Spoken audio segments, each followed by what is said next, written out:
하라기수에서 이렇게 쓰여 있어서 저 정도 되는구나 하는 정도의 이제 글자들이 있어요. 왕이라는 글자가 나오면 정말 어마어마한 사람이 됩니다. 이름이 표해진다 이런 말이 나오는 협자글귀를 가지신 분들은 엄청난 사람이 돼요.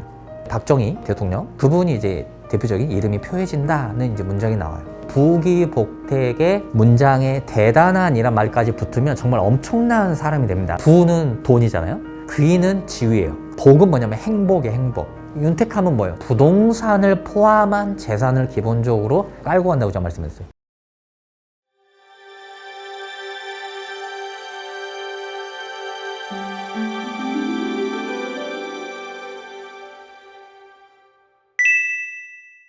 내산소가 6효. 6효는 만나지 않고 지나치니 날고 있는 새가 떠나니 흉하다. 무릇 이르기를 재앙과 흐림이다. 조금 안 좋네요, 분위기가. 당전이 말하기를 만나지 않고 지나치니 이미 높다. 본문을 보죠. 이 효는 무릇 과오가 이미 높아서 재앙을 부르는 사람이다.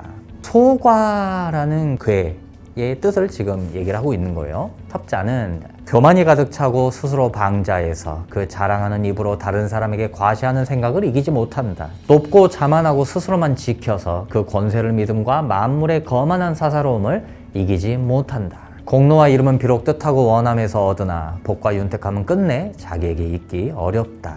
하라기수를 읽으실 때 이제 요령이죠. 일단 문장을 한번 쭉 읽어보시고, 아, 이게 전반적으로 긍정적인 느낌이구나, 전반적으로 좀 부정적인 느낌이구나 하는 거를 한번 이렇게 문장으로 한번 파악을 하고, 그 다음에 단어 하나하나를 한번 짚어가면서 생각을 하는 겁니다. 이게 한글로 번역을 하려다 보니까 어쩔 수 없이 한자들을 이렇게 중국어의 원래 문법대로 그렇게 번역을 할 수밖에 없는데, 제가 말씀드렸지만 하라기수는 단어 하나하나가 다 의미를 가지고 있고, 단어가 있으면 그 단어는 뒤에 부정하는 말이 나올지라도 일단은 그 일은 이루는 나요. 항상 그걸 생각을 하셔야 됩니다.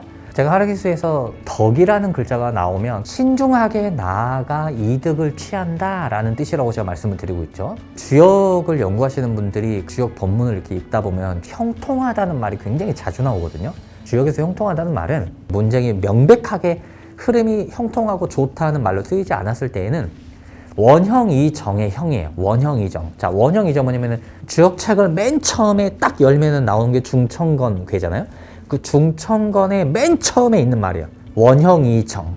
낳고 자라고 성장하고 사라지고 세상의 흐름을 표현하는 거예요. 근데 거기에 형이에요, 형. 주역에서의 형통하다는 말이 이제 괴사, 괴의 뜻에 성장하고 자란다라는 뜻으로 이해를 하시면 돼요. 잘 된다는 뜻으로 쓴 게 아니에요. 자, 그런데 효사는 달라요. 이런 데에서 형통하다는 말이 나오면 이거는 좋은 말이에요. 말 그대로 진짜 형통하다 이거예요. 교만이 가득 차고 스스로 방자해서 성격을 이렇게 좀 좋게 바꾸실 필요가 있겠어요. 선천에서 이 본문이 나오면 실제로 이제 성격이 이렇게 좀 교만하고 방자하시는 성격이 많이 됩니다. 그 자랑하는 입으로 다른 사람에게 과시할 생각을 이기지 못한다. 끊임없이 말씀을 하시는 거죠. 이어지는 이제 문장의 흐름이 높고 자만하고 스스로만 지켜서 이렇게 되어 있어요. 자랑하는 입으로 다른 사람에게 과시하는 생각을 이기지 못하는데 스스로 자기만 지키는 사람이다. 그렇게 인기 있는 분은 아니겠죠.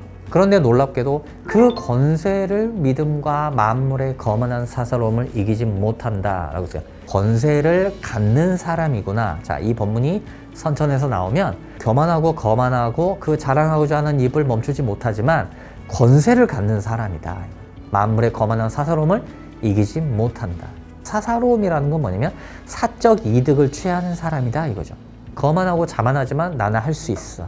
왜? 나는 대단한 사람이니까. 이런 생각을 하는 거죠. 공로와 이름은 비록 뜻하고 원함에서 얻으나. 자, 비록이란 말이 나오면 제가 아까 말씀드렸던 반드시 뒤에 반대말이 나오기 때문에 읽으면서 준비해 라는 뜻이에요. 비록 뜻하고 원함에서 얻으나. 자, 공로와 이름을, 공명을 얻어요. 권세도 얻고 공로도 얻고 이름도 얻고 유명하고 힘도 있고 지위도 있어. 다 가졌어요. 그런데 복과 윤택함은 끝내 자기에게 있기 어렵다. 자, 있긴 한데 있기에 어려운 일이 나으니 난리가 난다. 제가 하라기수에서 협자글귀에서 진짜 좋은 말을 제가 부귀복택이라고 제가 말씀드렸어요. 부귀복택. 그 부귀복택의 문장에 대단한이란 말까지 붙으면 정말 엄청난 사람이 됩니다. 하라기수에서 이렇게 쓰여 있어서 저 정도 되는구나, 뉴스에 매일 나오는구나 하는 정도의 이제 글자들이 있어요. 그게 뭐냐면 왕자죠. 군주를 뜻하는 한자 말고 임금 왕자가 나올 때가 있어요. 왕이라는 글자가 나오면 정말 어마어마한 사람이 됩니다. 자, 그 다음에 이름이 표해진다. 이름이 표해진다. 이런 말이 나오는 협자 글귀를 가지신 분들은 엄청난 사람이 돼요. 박정희 대통령, 그분이 이제 대표적인 이름이 표해진다는 이제 문장이 나와요. 복과 윤택감은 제가 왜 부귀복택을 하기 위해서 최고의 문장이라고 제가 이제 계속 강조를 드리냐면, 부귀복택에는 사람이 추구하는 모든 것이 다 들어있어요. 부는 돈이잖아요. 귀는 지위예요. 복은 뭐냐면 행복이에요. 행복. 윤택함은 뭐예요? 살아기 위해서 윤택함이란 말이 나오면 이것은 부동산을 포함한 재산을 기본적으로 깔고 간다고 제가 말씀드렸어요. 행복함과 윤택함은 있기는 한데 끝내 자기에게 있기는 어렵다. 어려워지는 그런 난리가 일어난다 이거예요. 공로도 있고 이름도 있고 권세도 있고 다 있는데 행복하지는 못해. 행복하기는 어려워 라는 게 바로 이 협자글귀에서 계속 이제 암시를 하고 있는 거예요. 그래서 말씀드렸지만 이제 하르기수 본문을 읽으실 때에 이해를 좀 더 빨리 하고 좀 더 빨리 저거 하기 위해서는 글귀를 쭉 읽어나가면서 결혼이나 또는 기쁨이나 연애와 관련된 뭔가 좋은 글자가 나오는가를 쭉 보는 거예요. 협자글귀 보시면 여기에 복이라는 글자가 나오잖아요. 지금 복. 이 복이라는 글자는 굉장히 제가 높게 치는, 특히 하락기수에서 실제로 임상을 해보면 개인적인 어떤 행복이나 이런 것과 관련해서 굉장히 높게 치는 글자 중에 하나예요. 이 복이라는 글자가. 그 자랑하는 입으로 다른 사람에게 과시하는 생각이, 입이라는 말을 왜 굳이 넣었을까?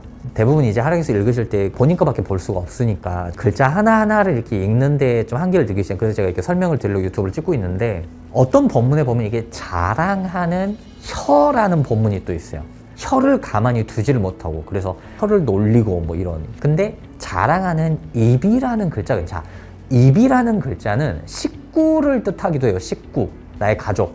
그래서 이 입구자가 나오면 결혼을 하거나 또는 동거를 하거나 그런 의미를 어느 정도 포함을 해요. 쉽게 말하면 연인을 만난다. 그래서 다른 사람에게 과시하는 생각을 이기지 못한다. 자, 여기서 굳이 또 생각이란 말을 굳이 왜 놨을까요? 오효에서도 그랬지만 여기서도 생각이라는 글자가 나오는 거는 뇌선소가의 특징이에요. 생각 많은 괴다. 그래서 여기 보시면 교만하고 방자하고 자만하고 다 보면 생각 많은, 생각에서 뭔가 이렇게 돌죠. 자, 이런 걸 말하는 거예요. 교만이 가득 차고 스스로 방자하고 그 자랑하는 입으로 다른 사람에게 과시하는 생각을 이기지 못한다는 거는 언뜻 보면은 어린 시절이 그래도 되게 괜찮나 봐. 왜냐면 교만해야 되고 방자해야 되고 자랑할 거리가 있어야 되거든. 이게 선천에서 나온다면 집을 되게 괜찮게 타고났나 봐, 이렇게 생각을 할 수가 있어요. 우리가 선천에서 협자와 선천에서 불협자를 구분하는 거는 제가 외응을 보아야 된다고 말씀을, 외응, 상황과 환경을 말한다 그랬어요. 예를 들어서 내가 취직이 될까요? 이렇게 해서 점을 친단 말이에요. 점을 치는데 커피를 엎질렀어. 어떡하지? 그거는 점괘가 이미 거기서 나온 거예요. 떨어진다. 이것이 외응이에요. 점을 치는 모든 환경에서 이거는 일관되게 외응, 외부의 응답 이런 거를 이제 보는 거죠. 징조를 본다고 표현을 하는데 그런 걸 이제 살피면서 이렇게 점을 치는 거예요. 주역을 볼 때는 이제 그런 걸 이제 항상 생각을 하셔야 됩니다. 협자는 어느 정도 내세울 게 있는 집에서 태어난 분, 불협자는 평범하게 태어나신 분은 불협자로 시작이 된다라고 제가 말씀드렸는데, 간혹 평범하게 태어나셨는데 협자 글귀로 시작되는 분들이 간혹 있어요. 그런 경우는 어떤 경우냐면 그거는 외응이 협자에 맞으니까. 네, 그래서 이건 항상 생각을 하셔야 됩니다. 자, 불협자로 가볼게요. 불협자는 강함을 믿고 망령되게 만들며 탐냄이 높고 도모함이 멀다. 재앙과 해침이 나란히 이르고 몸과 집은 지키기 어렵다. 나를 뜻하는 몇 가지 한자 중에 몸이라는 글자가 등장을 했어요. 자, 지키기 어렵다. 하락기수는 문장의 마무리가 어떻게 되느냐에 따라서 전체의 분위기를 좌우를 한다고 제가 말씀을 드렸어요. 자, 지키려고 하는데, 지킬 뻔 하는데 어렵다, 안 된다. 자, 하락기수에서 어렵다는 말은 안 된다는 말이에요. 그만큼 힘들다, 난리가 난다 이거죠. 지키지 못한다고 쓰여있으면 그냥 그건 지키지 못하는 건데, 지키기 어렵다는 뭐냐면 내 의지로만 지키지 못하는 게 아니라 외부의 어떤 침략과 외부의 어떤 영향과 안 좋은 일에 의해서 내가 그걸 지키기 힘들게 된다는 말이에요. 어렵다는 한자가 나오면 이거를 쉽게 읽으실 때 어떻게 읽으시면 되는지 그래서 말씀드렸죠. 난리가 난다 이렇게 읽으시면 좀 더 우리 정서에 맞게끔 이해가 되실 거예요. 강함을 믿고 망령되게 만들며 탐냄이 높고 도모함이 멀다. 자, 협자하고 비슷하죠. 자, 강하다는 거는 폭력에도 노출이 된다는 걸 포함을 합니다. 하라기수에는 강하다, 굳세다는 한자가 주로 두 개가 나와요. 하나는 굳세다, 하나는 강하다. 이 두 가지는 제가 분명하게 구분을 해서 번역을 해놨어요. 어떤 본문에서는 굳세고 강하다고 두 개가 동시에 나올 때 있어요. 이건 굉장히 센 건데 지금처럼 강하다 이거는 육체적인 폭력이나 육체적인 그런 거에 노출이 되기가 쉽다는 거를 포함을 합니다. 자, 망령되게 만들며, 자, 만든다는 거는 짓는다 이거. 그렇게 지어 올린다. 험한 거를 지어 올린다 이거. 탐냄이 높고 욕심이 많다 이거죠. 자, 근데 그게 높은 것을 탐낸다로도 읽을 수가 있어요. 근데 이 탐낸다는 게 하고자 한다는 게 아니라 정말 말 그대로 탐낸다 이거예요. 도마함이 멀다. 재앙과 해침이 나란히 이르다 해서 나란히라는 한자가 나오면 이 한자 자체가 또 의미하는 게 뭐냐면 결혼과 연애를 뜻하는 거기도 해요. 누군가 내가 나란히 서야 되잖아. 그러니까 나란히는 건 나 혼자 설 수 없잖아요. 그래서 결혼과 연애를 뜻하기도 해요. 깊은 인연을 만난다는 것도 의미를 하죠. 도모함이 멀다. 자, 도모함이 멀다는 건 멀리 원대한 꿈을 꾼다 이거예요. 멀다는 말이 나오면 외국에 나간다, 고향을 떠난다, 익숙한 곳을 떠나 산다, 어딘가로 간다는 걸 항상 내포하고 있다고 제가 말씀을 드렸어요. 어린 시절이나 또는 인생의 한 시기 동안 외국에 나가 사시는 분들은 천천글기에 반드시 어딘가로 나간다 또는 이런 식으로 멀다 또는 익숙한 곳과 인근을 떠난다 이런 말이 반드시 나옵니다. 자, 이런 말이 나오지 않는 분은 역으로 말하면 외국을 나갈 수 없어요.